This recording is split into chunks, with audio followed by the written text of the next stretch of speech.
Yesterday we looked at the topic 1 of urban geography. The introduction of urban geography.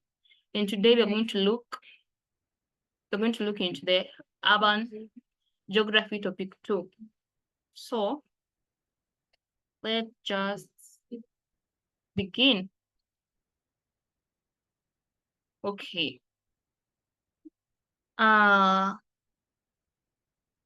There are works that helped constitute modern urban studies in the 20th century and tend towards this is simply the root study of urban geography.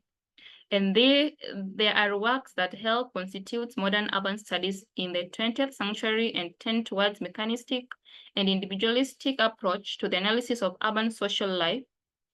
That is Simmel, 1963. Is a seminal essay on the urban culture, postulating difference between the rapid modern cities and the slow, non-rational, romantic tradition rural lifestyle. Go to the next slide.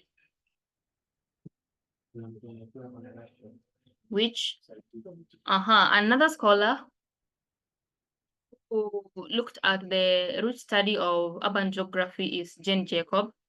Jane Jacob is the best known commentator of the 20th century, particularly for her 1961 book, The Death and Life of the Great American City, on influential critics of modernist urban planning and urban renewal common in the mid-20th century.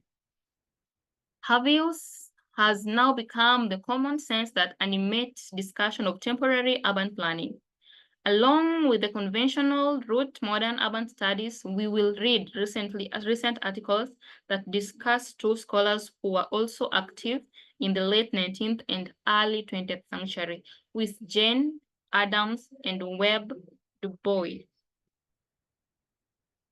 Going to the next slide. But whose work is not commonly considered as the urban canon, and rests their exclusion from the tradition canon meant that urban studies ignore their intellectual contribution. Nevertheless, she is also mentioned in the conventional canons of urban geography, even by modern scholars who use this approach. The autobiographical 20th year of Hull House is probably her best known work. Weldigan, 1988, discusses her relationship to the scholar of Chicago. The last slide. Webb Du Bois was an early 20th century intellectual who was the first African American to earn a doctorate of Harvard confounder of NAACP, and spent most of his scholarly career at the University of Atlanta. Studied racial exclusion and inequality. While this work remained visible to some degree in sociology and had experienced small renaissance in political theory recently, Du Bois is still largely absent from urban geography despite renewed interest in race and block geographies.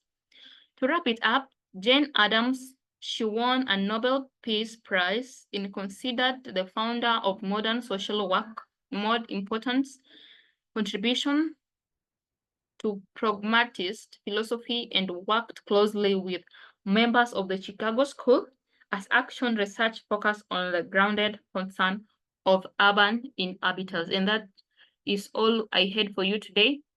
I hope you enjoyed. So tomorrow we'll do the next topic, which is topic 3. Have a good day.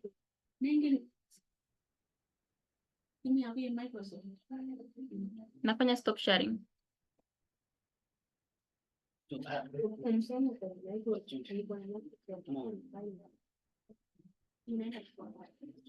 Iko wapi? Simu yangu ile hiyo.